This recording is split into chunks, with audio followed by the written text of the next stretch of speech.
പ്രാർത്ഥന ഇനിമേൽ മുടങ്ങില്ല, വചനധ്യാനം നിലയ്ക്കില്ല. ഒരുമിച്ചെന്നും പ്രാർത്ഥിക്കും, ഇനി മാറ്റമില്ല.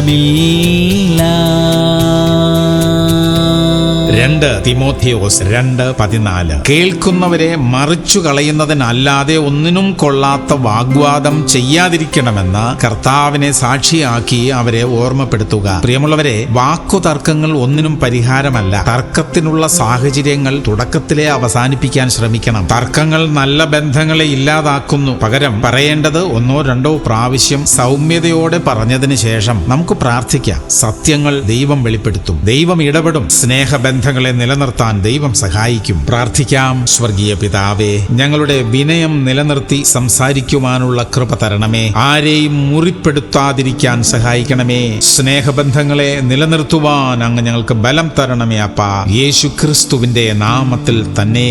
ആമേൻ, ആമേൻ, ആമേൻ.